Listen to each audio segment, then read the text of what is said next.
네, 2025년 12월 7일 주일 오전 예배를 하나님께 올려드리겠습니다. 우리 찬송가 67장 찬양하시겠습니다. 찬송가 67장입니다.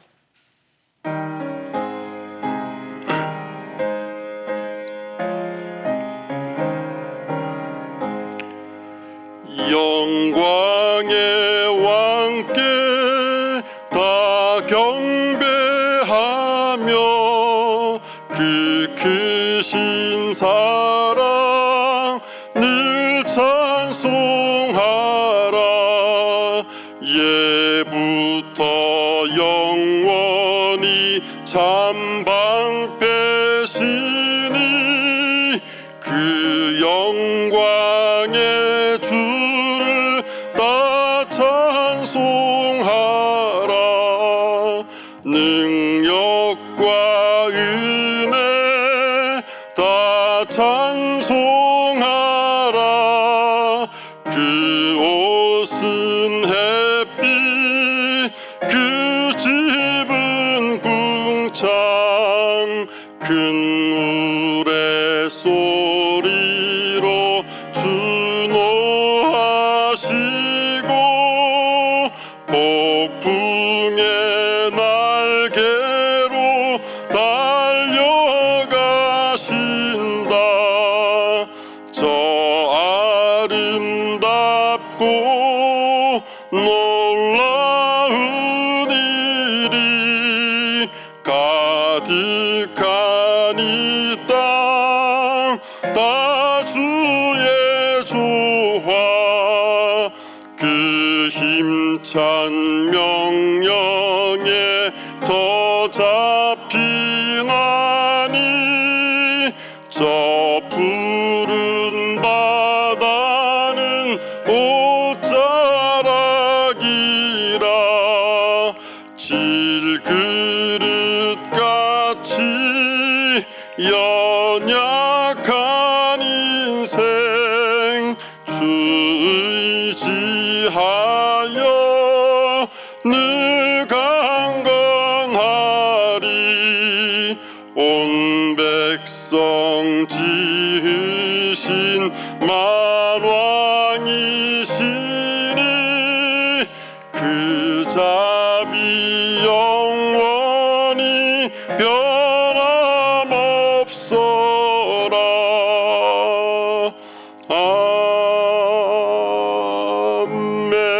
아멘. 사도신경으로 우리의 신앙을 하나님께 고백하시겠습니다.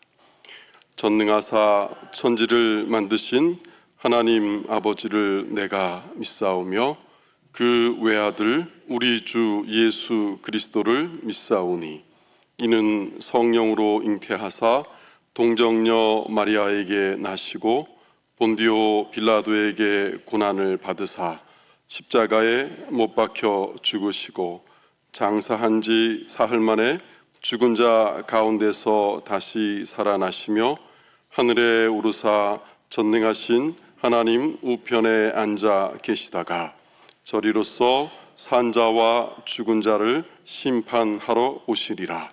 성령을 믿사오며 거룩한 공회와 성도가 서로 교통하는 것과 죄를 사하여 주시는 것과 몸이 다시 사는 것과 영원히 사는 것을 믿사옵나이다.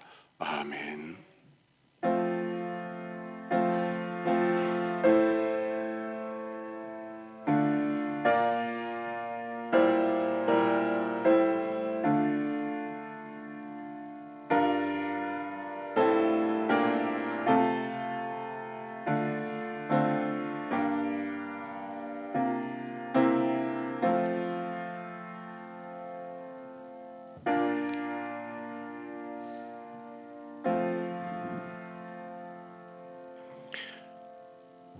아버지께 참되게 예배하는 자들은 영과 진리로 예배할 때가 오나니 곧 이때라. 아버지께서는 자기에게 이렇게 예배하는 자들을 찾으시느니라. 하나님은 영이시니 예배하는 자가 영과 진리로 예배할지니라. 아멘. 거룩하시고 자비하신 하나님 아버지, 오늘도 예수 그리스도 안에서 저희들을 불러 모아주시고 그 아들 안에서 교제하며 또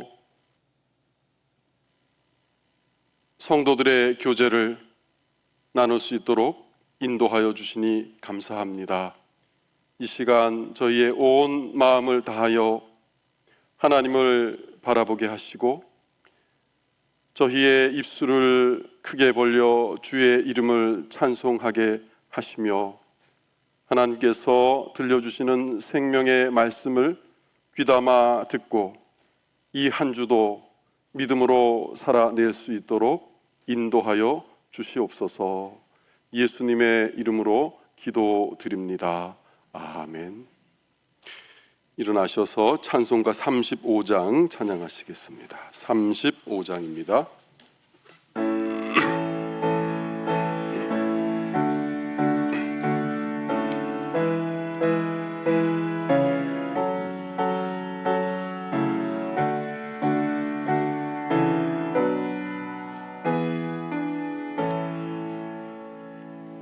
큰 영화로신 주 이곳에 오셔서 이 모인 자들로 주 백성 삼으사 그 중에 항상 계시고 그 중에 항상 계시고 큰 영광 나타내소서.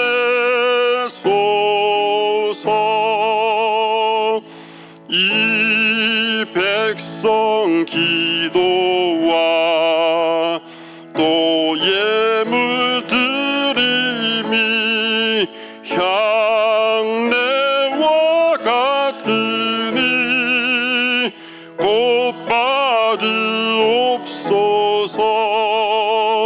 주 예수 크신 복음을 주 예수 크신 복음을 만 백성 듣게 하소서. 또 우리 자손들 다 주를 기리고 저 성전 돌같이 긴하게 하소서. 주 구원하신 능력을 주 구원하신 능력을 늘 끝날까지 주소서. 주 믿는 만민이 참 진리 지키며 옛 성도들 같이 주 찬송하다가 저 천국 보좌 앞에서 저 천국 보좌 앞에서 늘 찬송하게 하소서.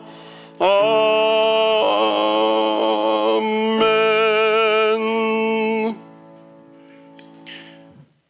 교동문 59번 시편 136편 교독하시겠습니다. 교동문 59번 시편 136편입니다.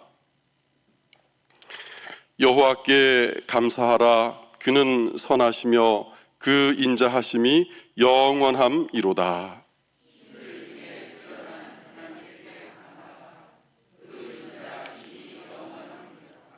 주들 중에 뛰어난 주께 감사하라. 그 인자하심이 영원함이로다.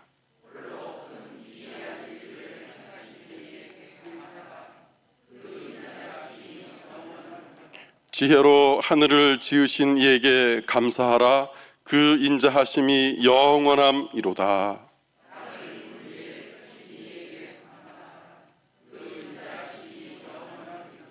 큰 빛들을 지으신 이에게 감사하라. 그 인자하심이 영원함이로다.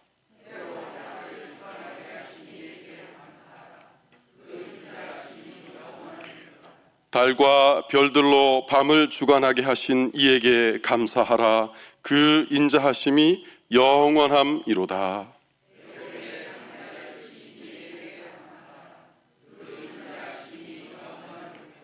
이스라엘을 그들 중에서 인도하여 내신 이에게 감사하라. 그 인자하심이 영원함이로다.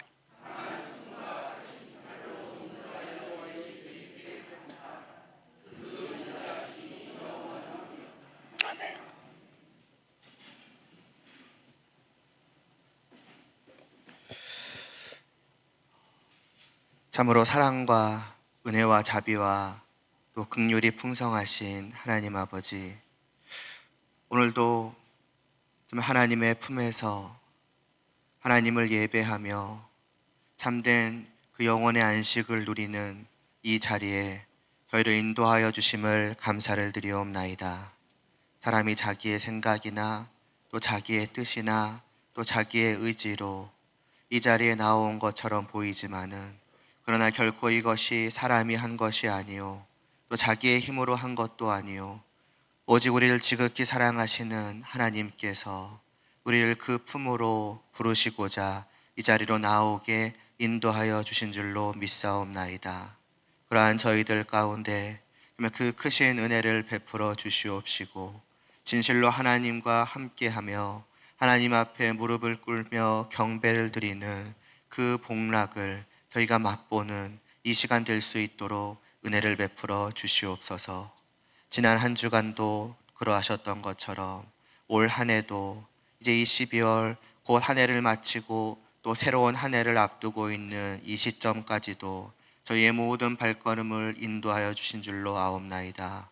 때때로 우리가 자기의 소견에 오른 대로 그 길을 잠시 떠났을지라도 곧 하나님께서 붙드시고 변함없이 우리를 이 복된 길로, 하나님과 함께하며 하나님께로 향하는 이 길로 인도하여 오늘 이 시간까지 오게 하신 줄로 아오니, 지난날의 그 발걸음을 돌아보며 다시 한번 하나님의 사랑과 은혜를 깨달아 알 수 있도록 하여 주시옵시고, 또 한 해의 남은 시간 동안도 거듭 하나님을 바라보며 또 하나님을 기억하며 하나님의 사랑과 은혜에 감격하며 또 감사를 드리는, 그렇게 한 해를 마무리할 수 있는 시간 될 수 있도록 은혜를 베풀어 주옵시고, 또 이어지는 새로운 한 해도 더욱더 힘써 하나님을 알아가고자 또 마음 먹고 또 다짐하고 또 그렇게 걸어갈 수 있는 저희들 되게 하여 주시옵소서.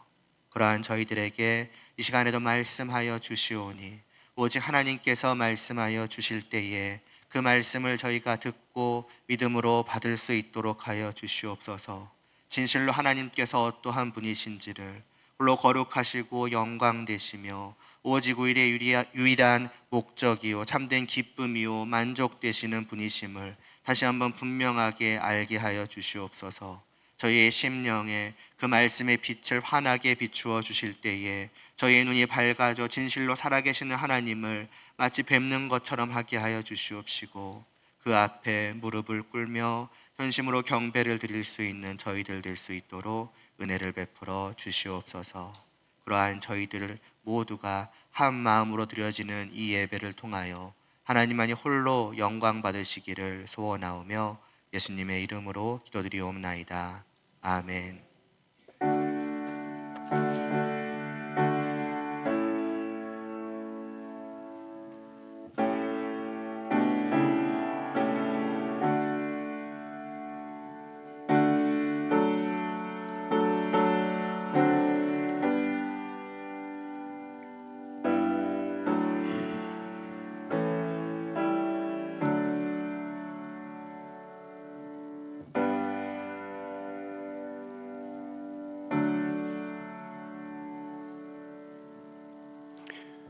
찬송가 488장 찬양하시겠습니다. 488장입니다.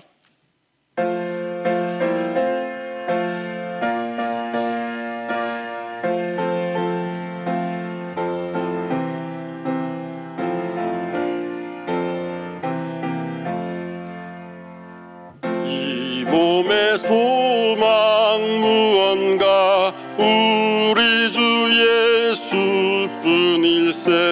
우리 주 예수 밖에는 믿으리야 주 없도다. 주 나의 반석이시니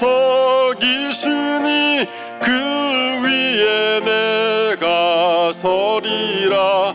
그 위에 내가 서리라. 무섭게 바람 부는 밤 물결이 높이 설렐 때 우리 주 크신 은혜에 소망에 닿칠 줄이라. 주 나의 반석이시니 그 위에 내가 서리라. 그 위에 내가 서리라. 세상에 믿던 모든 것 끊어질 그날 되어도 구주의 언약 믿사와 내 소망 더욱 크리라. 주 나의 반석이시니 그 위에 내가 서리라. 그 위에 내가 서리라.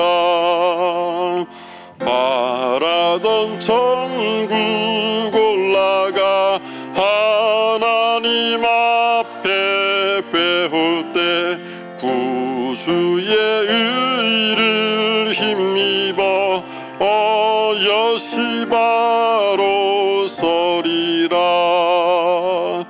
주 나의 반석이시니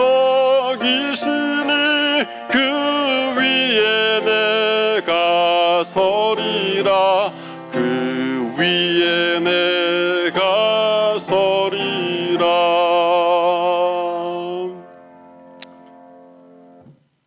하나님 아버지,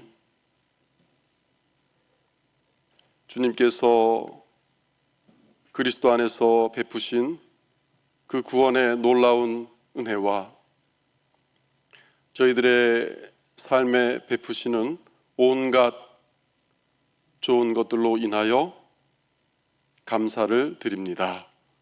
지난 한 주간도 추운 날씨 가운데 저희들의 건강을 지켜주시고 또 생명을 보호하여 주셨다가 오늘도 이렇게 주님 앞에 다 함께 모일 수 있는 은혜를 감사드립니다. 이 마음을 담아 하나님 앞에 11조와 각종 감사의 헌금과 주정 헌금을 예물로 올려드리오니 하나님께서 사랑하는 주의 백성들이 드린 이 예물을 기쁘게 받으시고 성도들의 삶 가운데 하나님이 주시는 그 분복과 은혜를 감사와 믿음으로 누릴 수 있도록 인도하여 주시옵소서. 하나님께 드려진 이 예물이 하나님 나라와 우리 송내 중앙교회의 선한 일들을 위하여 잘 쓰여지게 하시고 주님께서 지금까지 교회와 저희 삶의 모든 필요를 채우셨듯이 앞으로도 넉넉히 그리하여 주실 줄 믿습니다. 하나님 아버지, 사랑하는 성도들 가운데 몸이 아픈 분들이 있고 또 삶이 고달픈 분들이 있고 영혼이 무거운 분들이 있습니다. 하나님께서 일일이 찾아가 주시어 만나 주시고 치유하여 주시고 회복하시는 은혜를 베풀어 주시옵소서. 이제 주의 말씀을 들을 때 저희가 온전한 마음으로 주님께 의지하는 마음으로 이 말씀을 들을 수 있도록 인도하시고 성령께서 저희들을 주장하셔서 전하는 자나 듣는 자 모두가 하나님의 임재 안으로 들어갈 수 있도록 인도하여 주시옵소서. 예수님의 이름으로 기도드립니다. 아멘. 네, 오늘 아침에 보실 하나님 말씀 열왕기상 8장 1절부터 11절까지입니다. 열왕기상 8장 1절부터 11절까지.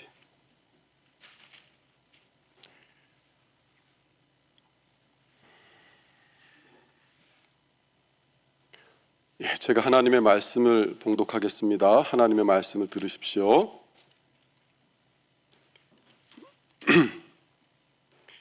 이에 솔로몬이 여호와의 언약궤를 다윗성 곧 시온에서 메어 올리고자 하여 이스라엘 장로와 모든 지파의 우두머리 곧 이스라엘 자손들을 예루살렘에 있는 자기에게로 소집하니 이스라엘 사람들이 다 에다님월 곧 일곱째 달 절기에 솔로몬 왕에게 모이고 이스라엘 장로들이 다 이름에 제사장들이 궤를 매니라.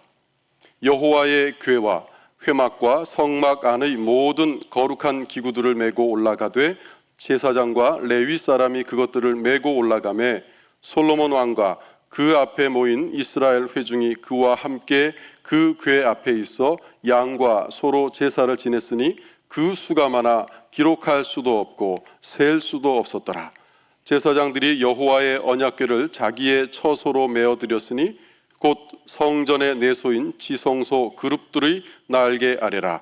그룹들이 그 궤 처소 위에서 날개를 펴서 궤와 그 채를 덮었는데 채가 길므로 채 끝이 내소 앞 성소에서 보이나 밖에서는 보이지 아니하며 그 채는 오늘까지 그곳에 있으며 그 궤 안에는 두 돌판 외에 아무것도 없었으니 이것은 이스라엘 자손이 애굽 땅에서 나온 후 여호와께서 저희와 언약을 맺으실 때에 모세가 호렙에서 그 안에 넣은 것이더라.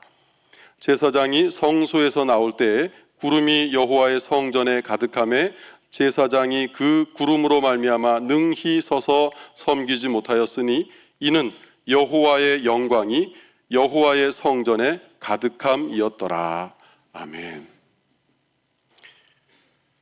네, 오늘 살펴볼 본문은 성경의 매우 중요한 주제 가운데 하나인 성전과 또 하나님의 임재를 함께 보여주는 몇 안 되는 그런 본문입니다. 제사장들이 이제 언약궤를 메고 성전 안으로 들어갔고 그다음 거기에다가 안치하고 나온 후에 하나님의 임재의 구름이 성전에 가득 찬 모습을 우리에게 보여줍니다. 우리는 이제 이런 본문을 읽을 때 이런 일이 있었구나 그냥 넘길 수도 있지만 이스라엘 백성들의 입장에서 보면 감회가 남달랐을 것입니다. 왜냐하면 이 하나님의 영광의 구름, 이 임재의 구름이 무려 400년 만에 광야의 성막 생활 이후 400년 만에 다시 임했기 때문입니다. 성경을 여는 창세기를 보시면 최초의 성전 에덴에서 아담과 하와가 하나님의 임재를 누리는 모습을 우리에게 보여줍니다. 아담은 최초의 왕적 제사장이었습니다. 또 에덴 동산은 최초의 원형적 성전이었고 나중에 건축될 솔로몬 성전의 모델과 같았습니다. 자, 그러면 저의 이러한 진술이 성경적으로 타당한 것일까요?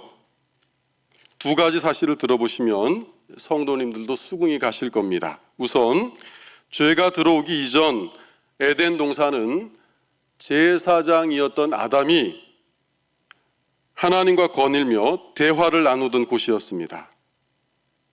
그런데 후대의 이스라엘 성전도 제사장들이 그 지성소 안에 들어가서 하나님의 독특한 임재를 경험하는 장소였습니다. 실제로 창세기 3장 8절을 보면 하나님께서 동산에서 거니신다 그런 표현이 나오는데요. 이 구절에 사용된 히브리어 단어는 훗날 성막과 성전에 임하신 하나님의 임재를 묘사하는데도 동일하게 사용되었습니다. 레위기 26장 12절, 신명기 23장 14절, 또 사무엘하 7장 6절과 7절 같은 구절들을 보시면 우리가 그런 사실을 알 수 있습니다. 다음으로 아담이 에덴에서 맡은 가장 중요한 일은 무엇이냐? 하나님이 임재하시는 성전, 그 동산을 지키는 것이었습니다. 창세기 22장 15절은 여호와 하나님이 아담을 이끌어 에덴 동산에 두신 다음 그 동산을 경작하며 지키게 하셨다, 이렇게 나오고 있습니다. 일반적으로 이제 경작하다는 이 히브리어 단어는 홀로 쓰일 때는 농사 짓는 일 자체를 가리킵니다. 이것은 아주 일반적인 표현이죠. 그런데 구약 성경에서 경작하며 지키다라는 이 두 단어가 함께 등장할 경우에는 뜻이 달라집니다. 그때는 이 일이 하나님을 섬기고 또 그 말씀을 파수하는 이스라엘 백성들을 가리키거나 성막에서 봉사하는 제사장을 가리킬 때 쓰입니다. 이렇게 경작하며 지키다라는 히브리어 단어가 함께 등장해서 성막 봉사를 맡은 제사장들을 가리킨 본문이 민수기 3장 7절과 8절, 또 8장 5절과 6절, 그리고 역대상 23장 32절 같은 데 나옵니다. 그래서 우리가 이런 연관 구절들을 이제 종합해 보면 아담이 최초의 왕적인 제사장이었구나, 또 에덴 동산은 최초의 원형적 성전이었구나 하는 것을 성경적으로 유추해 볼 수 있는 것이죠. 그러나 아담과 하와가 죄를 지었을 때 이 부분은 성전에서 하나님의 임재에서 쫓겨나게 됩니다. 아담과 하와는 하나님의 임재를 피해서 동산 나무 사이에 숨었지만 하나님께 불려 나옵니다. 그리고 죄를 선고받고 그 생명나무에 접근하는 길도 완전히 차단당한 채 에덴 밖으로 쫓겨납니다. 신학적으로는 이때 아담 안에서 모든 인류가 낙원에서 추방당한 것이고, 또 생명나무에 나아갈 길도 모든 인류가 차단당한 것입니다. 그런데 요한계시록을 보면 엄청난 수의 구속받은 백성이 새하늘과 새 땅에서 하나님의 영원한 임재를 누리며 생명의 강가에 심긴 생명나무로 나아가는 모습을 보여주며 끝이 납니다. 이 성경의 대미를 장식하는 요한계시록은 장차 잃어버렸던 그 에덴이 얼마나 영광스럽게 회복되는가 하는 것을 우리에게 보여줍니다.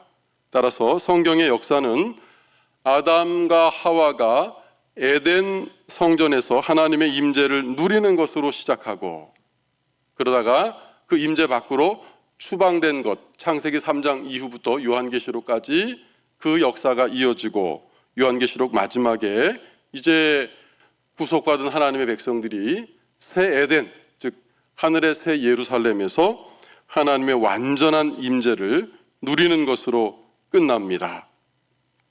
성경은 창세기와 요한계시록 사이에서 이 에덴과 새 에덴 사이에서 인류가 불순종 때문에, 죄 때문에 하나님의 임재에서 어떻게 멀어졌는가 하는 것을 보여주는 슬픈 사건으로 가득합니다.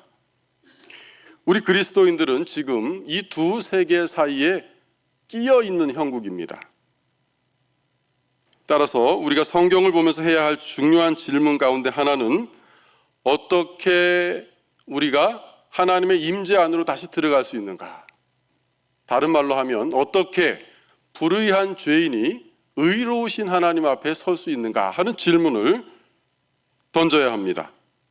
성경은 결국 하나님의 임재가 은혜 가운데 우리에게 어떻게 회복하는가 하는 대답을 주기 때문입니다. 하나님의 임재가 인간들 사이에서 사라진 것은 최대의 비극입니다. 우리가 새롭게 되고 또 우리 안에 생명이 임하는 것은 하나님의 임재밖에는 없습니다. 성령을 통하신 임재, 말씀을 통하신 임재. 매주 드리는 우리의 예배에도 하나님께서 임재해 주셔야 우리 안에 생명과 회복의 역사가 일어나는 것이죠. 뱀의 유혹에 넘어가서 에덴에서 추방된 아담과 하와는 이제 멀리서나마 그저 어렴풋하게 하나님을 알 수 있었습니다. 자신들이 그 누렸던 하나님의 충만한 임재,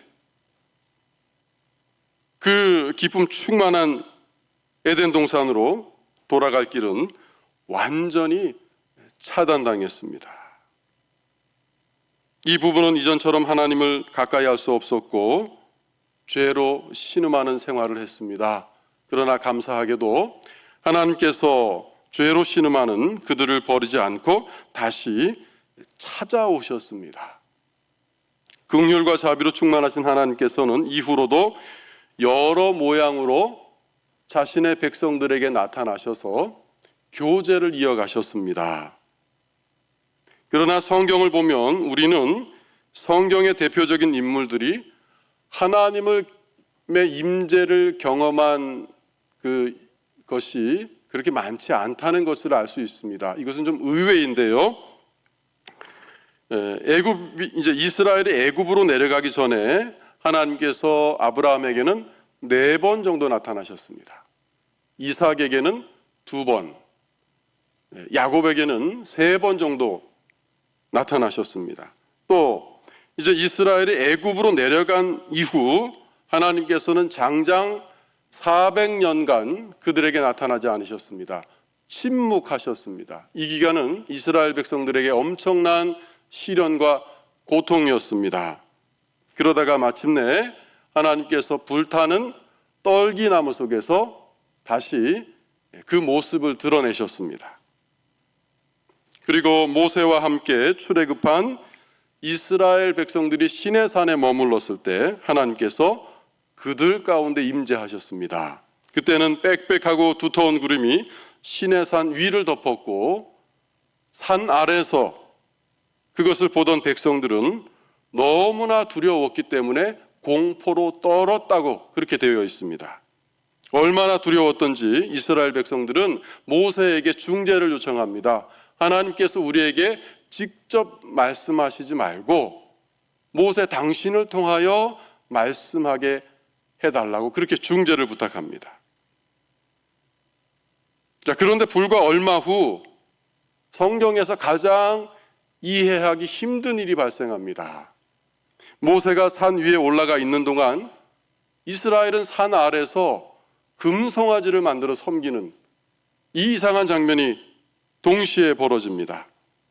산 위에 임재하신 하나님의 거룩한 그 모습, 산 아래서 우상을 숭배하는 이 백성들의 이 겹치는 모습은 성경에서 가장 이해하기 힘든 장면입니다. 진노하신 하나님께서 백성들에게 이렇게 선언하셨습니다. 너희를 젖과 꿀이 흐르는 땅에 이르게 하려니와 나는 너희와 함께 올라가지 아니하리라. 하나님께서 이스라엘과 함께 하지 않으시겠다는 이 선언은 날벼락 같은 말씀이었습니다. 그제야 백성들은 자신들이 저지른 일을 후회했습니다. 아무리 자신들이 젖과 꿀이 흐르는 가나안 땅에 들어가 본들 하나님이 함께 하시지 않으면 아무것도 아니라는 것을 이들은 알았기 때문입니다. 저와 여러분의 삶도 마찬가지 아니겠습니까? 우리가 먹고 사는데 지장이 없고 삶이 무탈하다고 해서 그것이 다가 아니라는 것이죠.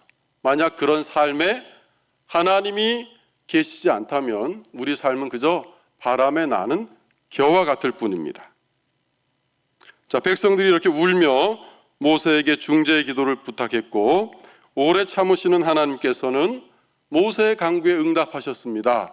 그리고 그 해답으로 이제 성막과 언약궤를 만들어라 이렇게 지시하셨습니다. 광야에서 성막과 언약궤가 완성되자 하나님께서 이스라엘 백성들과의 관계가 회복되었음을 보여주시려고 그 성막 위로 임재의 구름을 보내셨습니다. 이후로 하나님께서는 성막에서 백성들을 대표한 모세와 만나 주셨습니다. 성막과 언약궤는 하나님께서 자기 백성과 함께 하심을 상징했고, 또 약속의 땅에 들어간 이스라엘은 대적과 전쟁할 때도 언약궤를 진 중심에 모시고 나아갔습니다. 그러다가 어떤 일이 발생합니까? 사울 왕 때 이 언약궤를 블레셋 군대에게 뺏기는 일이 발생합니다. 언약궤를 뺏긴 이 사건은 하나님의 임재가 이스라엘을 떠난 것과 마찬가지였습니다. 가장 큰 비극이었습니다. 우여곡절 끝에 언약궤가 이스라엘로 돌아왔지만 사울의 시대에는 보면 이 언약궤가 그냥 방치되어 있는 것으로 나옵니다. 이것은 무엇을 보여주느냐? 사울 왕과 당시 이스라엘 백성들의 영적인 상태를 보여주는 것입니다. 사울이 죽고 다윗이 왕위에 올랐습니다. 예루살렘에 입성한 다윗은 최우선적으로 하나님의 궤를 이제 들여옵니다. 그는 이스라엘을 다스리고 유지하는 중심에 하나님이 함께 하시기를 바란 것입니다. 우리는 이런 모습을 통해 다윗과 사울의 우선순위가 어디에 있었는지, 또 왕에 의해 백성들의 영적인 상태가 얼마나 크게 좌우되는가 하는 것을 볼 수 있는 것이죠. 다윗은 성전을 건축하지는 못했지만 자기 아들이 지을 성전을 착실하게 준비해 두었습니다.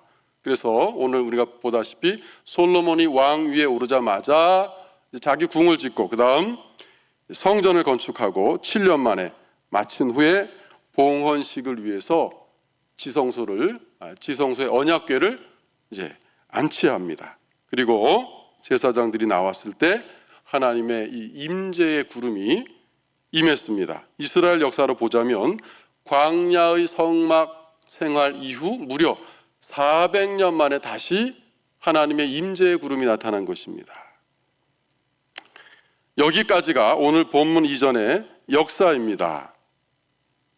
그런데 열왕기서 기자는 솔로몬 성전을 건축할 때 있었던 특이한 사실 한 가지를 우리에게 보여줍니다.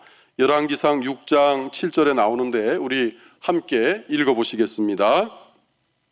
시작. 이 성전은 건축할 때 돌을 그 뜨는 곳에서 다듬고 가져다가 건축하였으므로 건축하는 동안엔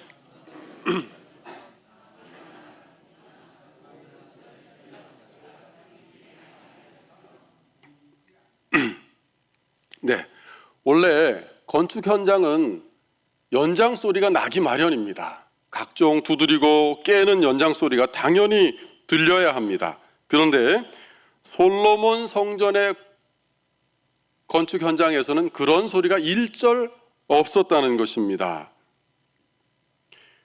돌을 쪼개고 소리나는 작업은 채석장에서 다 했고, 그 다음 성전으로 옮긴 돌들은 이제 치수에 맞춰서 각 자리에 올리는 작업만 진행한 것이죠. 건축 과정이 참 특이합니다. 이유가 무엇일까요? 열왕기서 기자는 우리에게 무엇을 말해주려고 이 일을 기록했을까요?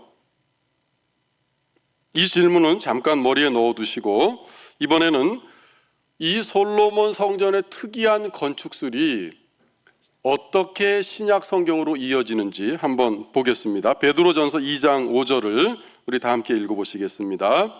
시작. 너희도 산 돌같이 신령한 집으로 세워지고 예수 그리스도로 말미암아 하나님이 기쁘게 받으실 신령한 제사를 드릴 거룩한 제사장이 될지니라. 여기 이제 세 가지 표현이 등장하는데요. 산 돌같이 신령한 집으로 세워지고, 그 다음 신령한 제사, 그리고 거룩한 제사장, 이런 표현은 베드로 사도가 구약 성전의 이미지를 그대로 차용해서 성령의 전이 된 우리 그리스도인들에게 적용하고 있는 것입니다. 자, 그렇다면 이 두 말씀을 이제 연결해 보면 우리 지금 저와 여러분이 살고 있는 이 삶의 현장은 무엇인가? 성전 건축을 위해서 돌을 다듬었던 채석장과 같다는 것입니다.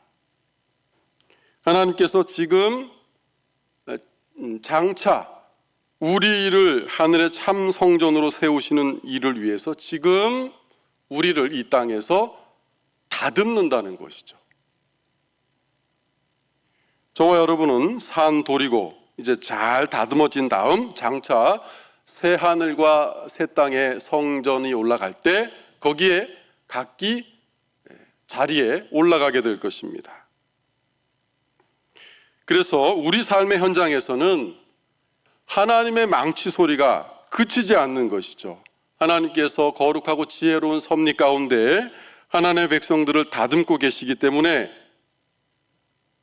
쪼개고 갈라지는 소리가 당연히 나지 않겠습니까? 우리 삶에 있는 수많은 고통, 그 부르짖는 소리, 고난 가운데 내쉬는 한숨과 울음, 이 모두가 다 하나님께서 저와 여러분을 깎고 있는 연장 소리로 그렇게 이해하시면 됩니다.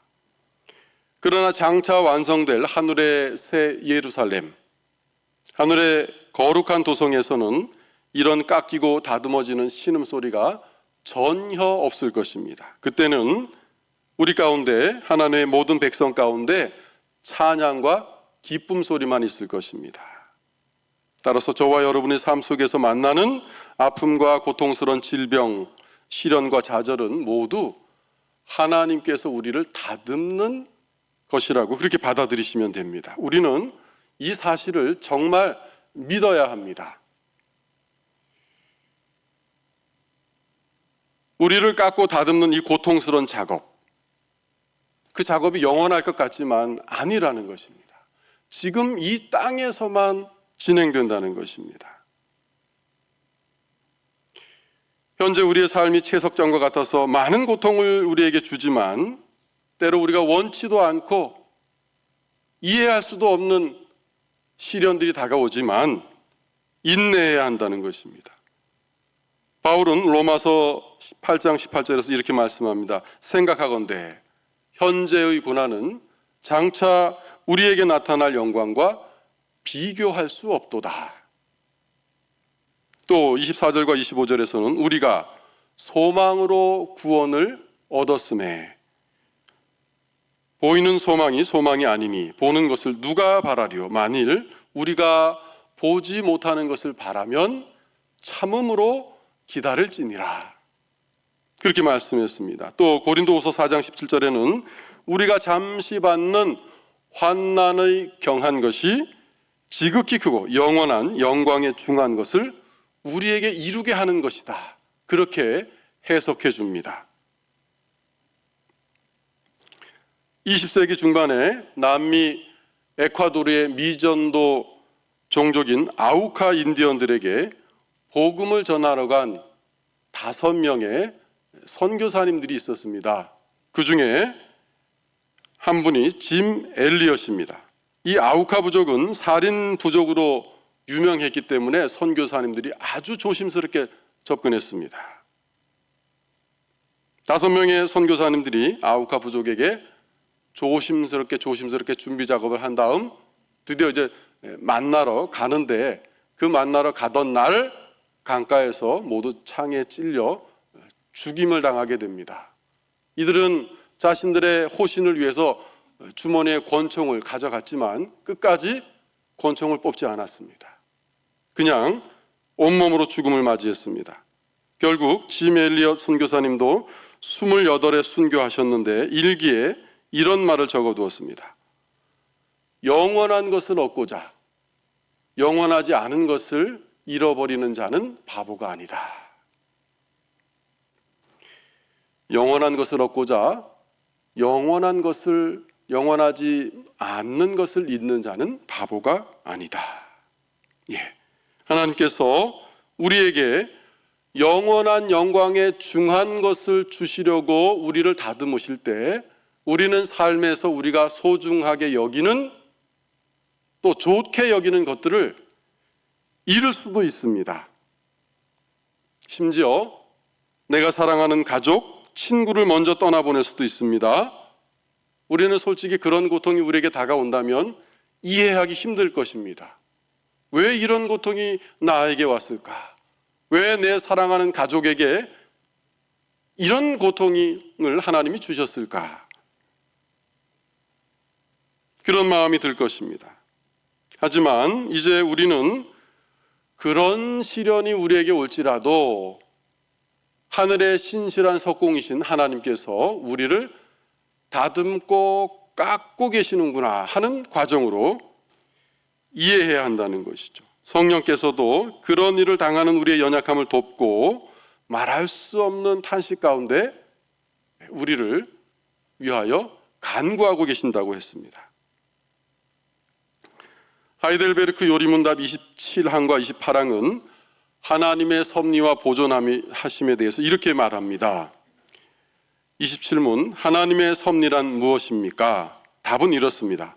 섭리란 하나님의 전능하고 언제 어디나 미치는 능력으로 하나님께서 마치 자신의 손으로 하듯이 하늘과 땅과 모든 피조물들을 여전히 보존하고 다스리는 것입니다. 그리하여 잎새와 풀, 비와 가뭄, 풍년과 흉년, 먹을 것과 마실 것, 건강과 질병, 부와 가난, 참으로 이 모든 것이 우연이 아니라 아버지와 같은 그의 손길로 우리에게 임합니다. 그 다음 28문은 이렇게 묻습니다. 하나님께서 모든 것을 창조하시고 섭리로서 여전히 보존하심을 아는 것이 우리에게 어떤 유익을 줍니까? 우리는 어떤 역경에서도 인내하고 형통할 때에 감사하며 또한 장래일에 대해서도 우리의 신실하신 하나님 아버지를 굳게 신뢰하여 어떠한 피조물이라도 우리를 하나님의 사랑에서 끊을 수 없으리라 확신합니다. 모든 피조물이 완전히 하나님의 손 안에 있으므로 그의 뜻을 거슬러 일어나거나 되는 일은 하나도 없습니다.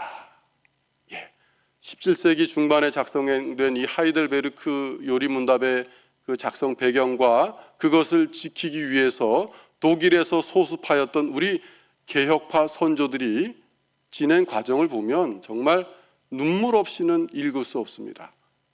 자기 신앙 고백을 지키려고 하루아침에 자기가 살던 삶의 터전을 모두 버리고 다른 지역으로 이사가는 일이 비일비재했습니다.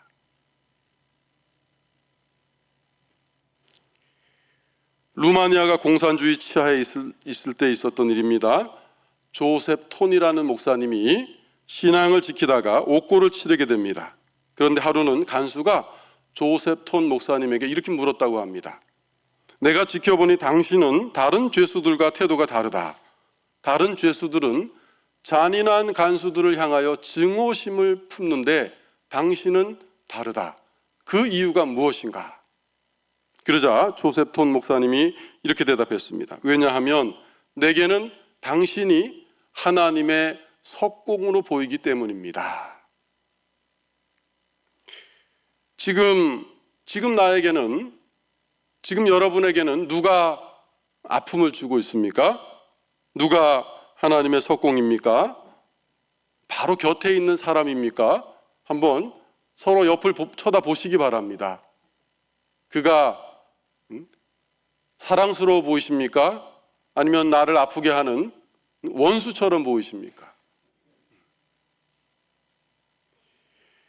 하나님께서는 저와 여러분을 다듬기 위해서 누구를, 어떤 일을 사용하실지 우리는 모릅니다. 때로는 우리를 아프게 하고 그럼으로써 우리를 다듬는 존재가 가장 가까운 사람일 수도 있습니다. 때로는 건강이나 직장 문제일 수도 있고 자녀나 재정 문제가 우리를 고통스럽게 할 수도 있습니다. 그러나 분명히 아는 것은요, 장차 그리스도께서 다시 오셔서 세우실 그 영원한 성전의 건축 자재로 우리를 아름답게 쓰시기 위해서 지금 이 땅에서 다듬고 계시다는 것입니다. 다시 이제 본 주제로 돌아오면 성전의 이 지성소 언약궤 위에서 거기다 이제 성전에 들어가면 지성소 안에 큰 그룹 둘이 종려나무로 한 4.5에서 5m 되는 거대한 그 그룹이 있습니다. 그리고 그 그룹 사이에 언약궤를 안치합니다. 대제사장들이 지성소에 들어갈 때 그 거대한 그룹의 모습을 보면서 아마 엄청난 위압감을 느꼈을 것입니다. 이 그룹 천사는 창세기 3장에서 최초로 등장하는데 에덴 성전에서 추방된 아담과 하와가 다시 접근하지 못하도록 동쪽 입구를 지켰습니다. 이후로도 그룹 천사는 보면 거룩하신 하나님의 임재로부터 죄악된 인간이 추방되었음을 상징하는 존재로 성경에 계속 등장합니다. 따라서 솔로몬 성전의 지성소 언약궤 위에 놓인 이 작은 그룹 천사, 그리고 그 위에 양쪽에 서 있는 큰 두 그룹 천사는 어떻게 거룩하신 하나님이 이 땅에 있는 죄인들과 분리되어 있는가 하는 것을 상징적으로 보여주는 것이죠. 만약 하나님께서 언약궤 위에 임재하시려면 어떻게 하셔야 되느냐? 이 심판의 그룹 사이를 친히 통과하셔야만 하는 것입니다.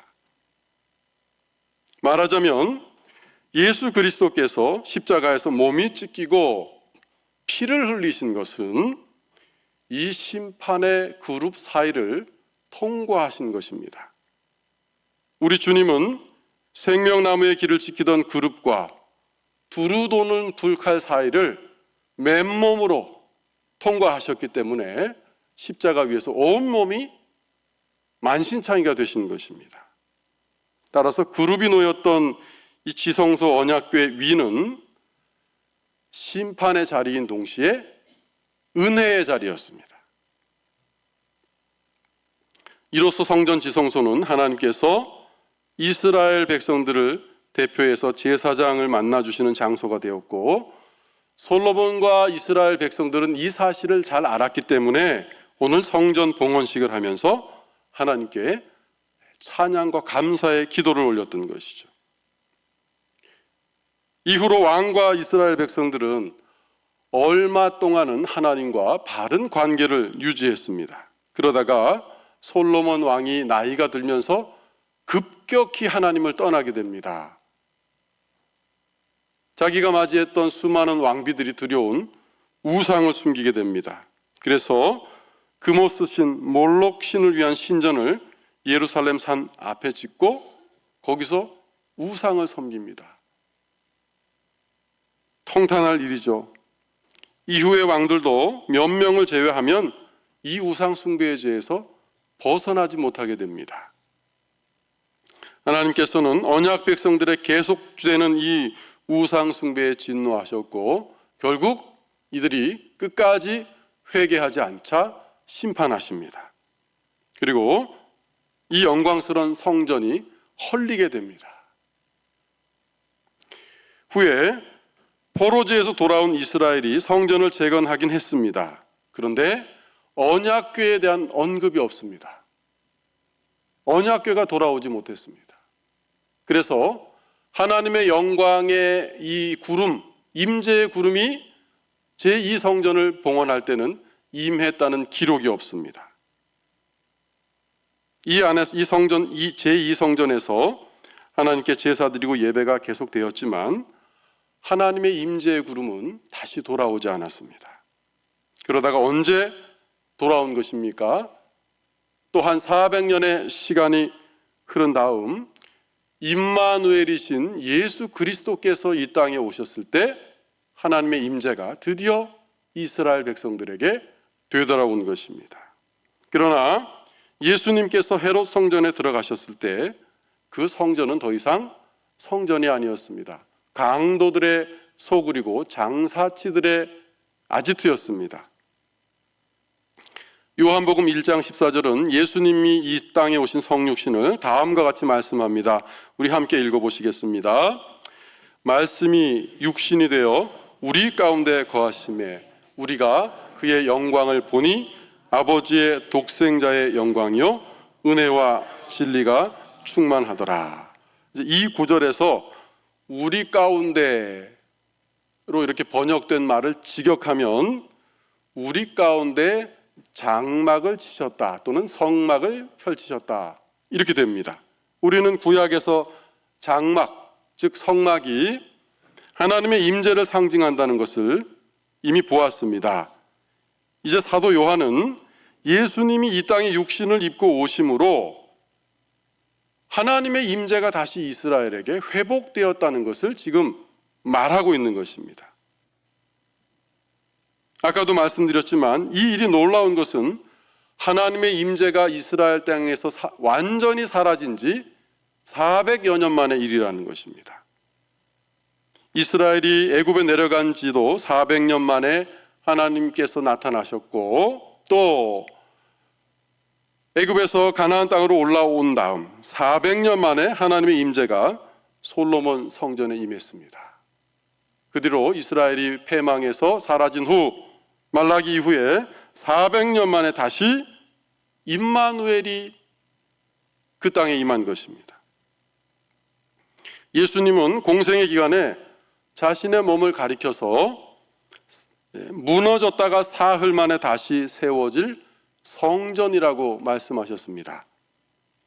그래서 예수님은 너희가 이 성전을 헐라 내가 사흘 동안에 일으키리라 했는데 사도 요한은 그때는 이 말씀이 무엇을 의미하는지 몰랐습니다. 그러다가 예수님이 부활한 후에야 깨닫고 이렇게 해석의 글을 남깁니다. 이는 성전된 자기 육체를 가리켜 말씀하신 것이다.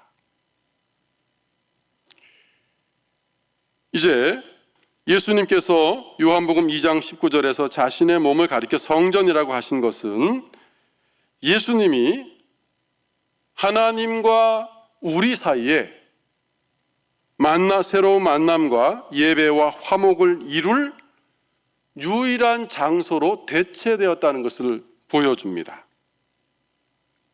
이후로 모든 죄인이 하나님을 만나려면 어디로 가야 하느냐? 예수님께로 가야 합니다. 예수님 안에서만 우리를 구원하시는 하나님을 만날 수 있습니다. 예수님 밖에서 만나는 하나님은 우리에게 심판하고 소멸하는 불로 다가오십니다. 따라서 저와 여러분의 죄 사함 받고 하나님과 화목을 이룰 장소는 예수 그리스도라는 한 인격밖에는 없습니다. 이스라엘 백성들도 이제 더 이상 헤롯 성전을 예배 장소로 바라보지 말아야 합니다. 그 성전도 주후 70년이 되면 무너지고 영원히 사라집니다. 유대인들 또 우리 이방인들 모든 사람이 하나님을 만나려면 이제는 예루살렘이나 그리심산이 아니고 살아계신 하나님의 성전이신 예수 그리스도 앞으로 가야 됩니다. 그래야 우리가 하나님의 임재 안으로 들어갈 수 있는 것입니다. 오늘 아침에 우리는 성전과 하나님의 임재라는 관점으로 구약 성경을 한번 그 역사를 간략하게 살펴봤습니다. 중요한 사실 한 가지는 구약 시대에는 하나님과 사람이 만나는 곳이 지정된 한 장소였습니다. 그것이 광야의 성막이 되었던 아니면 실로의 그 성소나 또 예루살렘 성전이 되었던 제2성전이 되었던 모두 어떤 한 장소였습니다.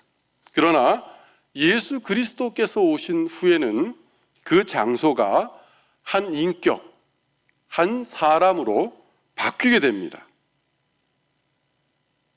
그래서 솔로몬은 열왕기상 8장 22절 이하에서 어떤 기도를 하냐면요, 이스라엘 백성들이 예루살렘 성전을 향하여 기도하면 하나님께서 들어주십사 그렇게 간구합니다. 이제 솔로몬보다 크신 예수님께서는 어느 곳에 있든지 모든 성도들의 기도가 어느 곳에서든지 내 이름으로 드려질 때 아버지께 응답될 것이라고 그렇게 약속하셨습니다. 요한복음 16장 23절입니다. 내가 진실로 진실로 너희에게 이르노니 너희가 무엇이든지 아버지께 구하는 것을 내 이름으로 주시리라. 오늘도 전 세계 모든 곳에 흩어진 하나님의 백성들이 하나님을 예배하고 있습니다. 아들 예수 그리스도 안에서 하나님을 예배하기 때문에 하나님이 받으시고 백성들의 간구를 들으시는 것이죠. 그리고 예수님은 이 약속을 위해서 부활하시고 승천하신 후에 교회에 성령을 보내주셨습니다. 첫 번째 보혜사였던 예수님이 떠나고 새로운 보혜사이신 성령이 오신 것입니다.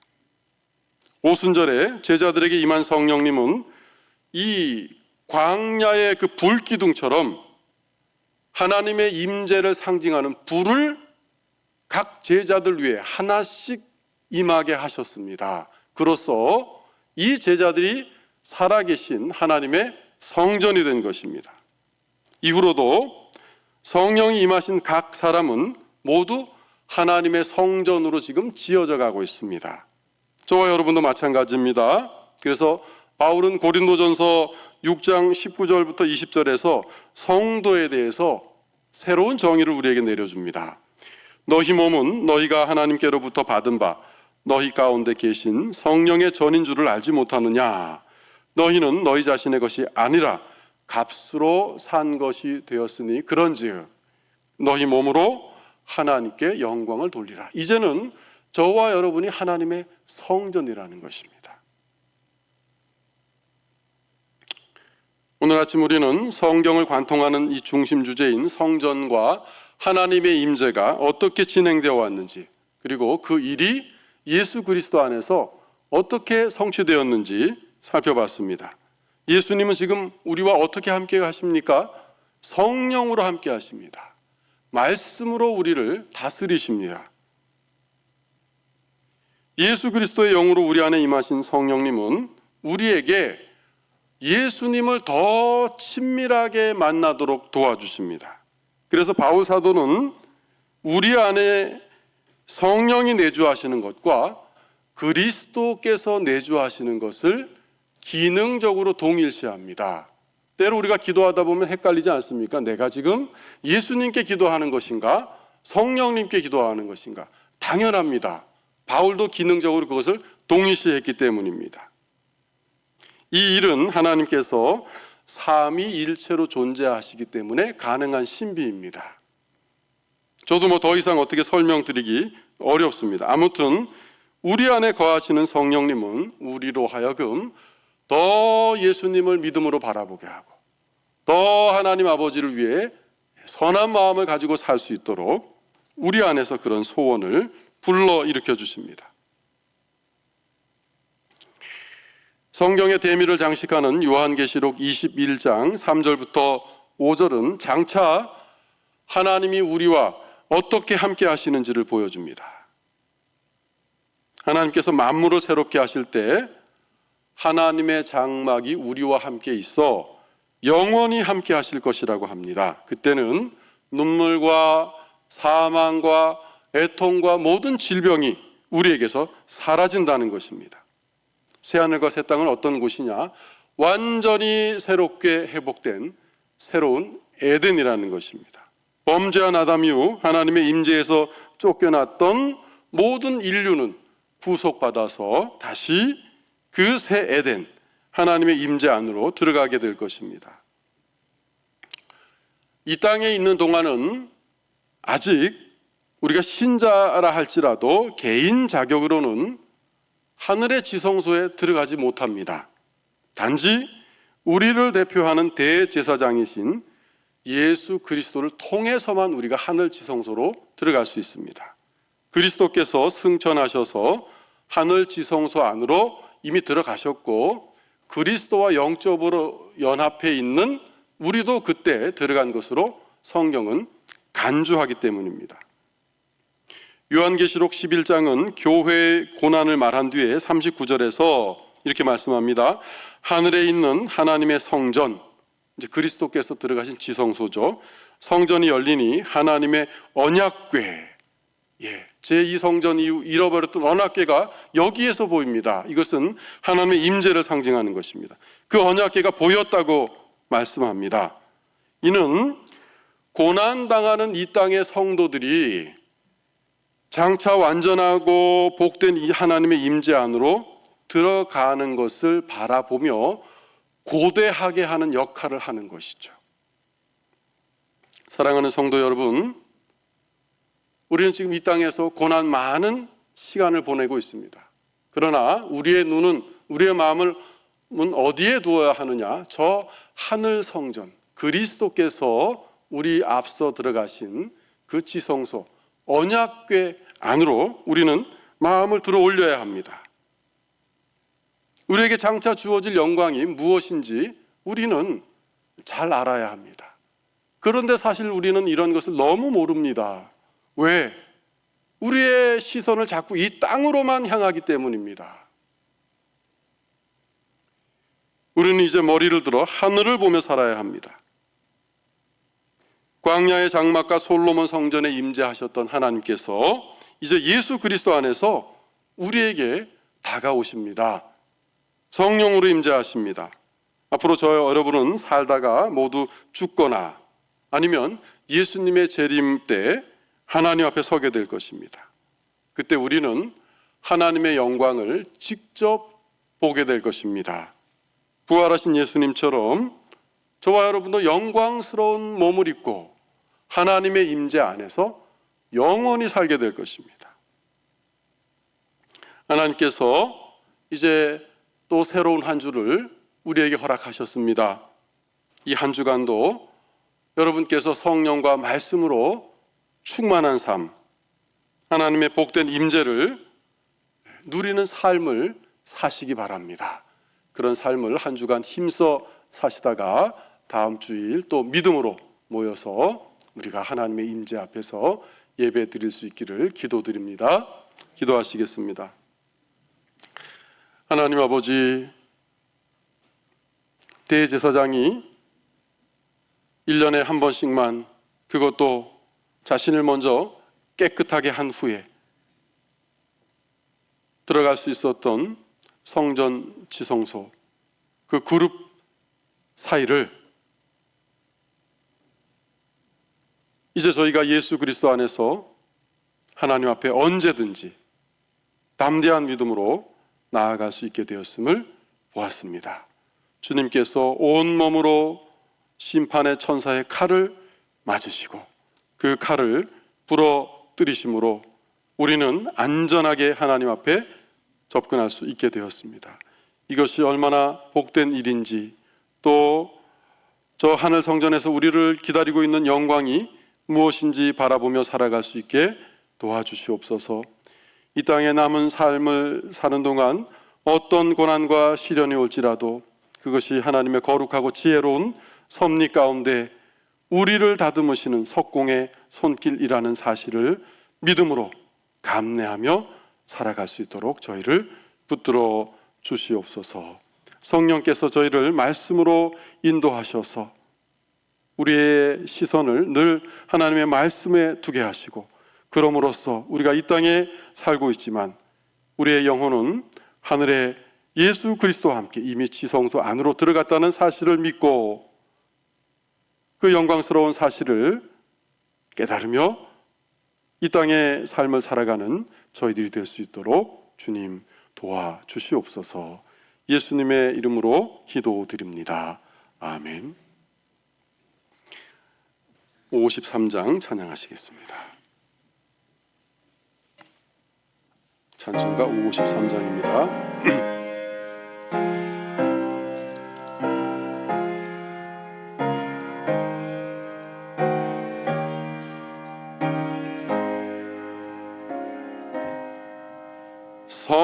성전을 떠나가기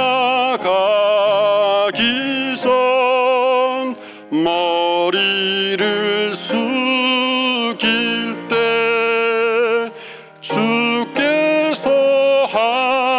함께 계시고 복 내려 주소서.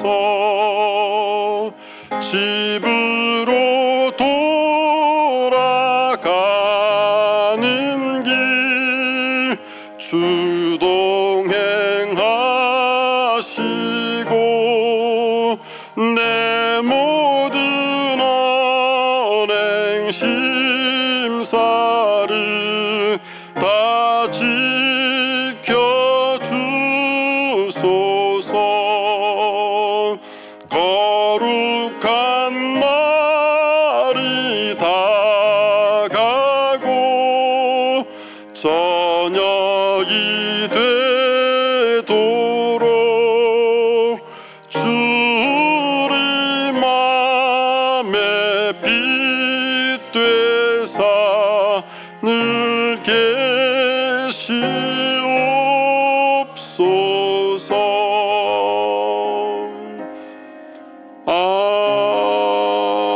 아멘.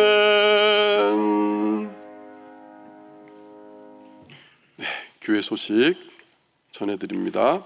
12월 일정 표에 나와 있습니다. 참조하시면 되겠고요. 소식이 좀 오늘 많습니다. 2025-2026 예결산위원회가 열립니다. 일시는 12월 13일 토요일 오후 5시, 장소는 유초등부실입니다. 참석 대상은 시무장로, 운영부소장, 재정부원입니다. 할렐루야 찬양대에서 대원을 모집합니다. 찬양부장 김학수 집사님, 찬양대장 김기환 집사님에게 문의하시면 되겠습니다. 또 예배 안내부에서 2026년도에 봉사하실 분을 모집합니다. 예배 안내부 부장 이혁채 집사님께 문의하시면 되겠습니다. 2026년도 요람 관련 광고 사항입니다. 아래 5가지 사항을 12월 21일까지 사무실에 제출해 주시면 감사하겠습니다. 먼저 교회 학교 각 부서 및 전도회는 전체 명단, 임원 명단, 월별 계획을 제출해 주시기 바랍니다. 다음으로 찬양대는 전체 명단, 임원 명단을 제출해 주시기 바랍니다. 그 다음 전화번호나 핸드폰 번호가 변경되신 분들은 알려주시기 바랍니다. 그 다음 사업장이 변경된 분들은 변경사항을 알려주시면 되겠습니다.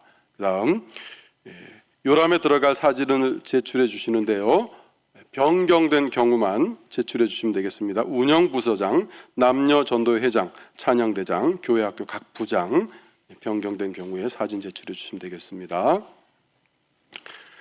지난 주일에 우리 박종순 집사님 부친 또 손재성 집사님 장인께서 하나님의 부름을 받으셨습니다.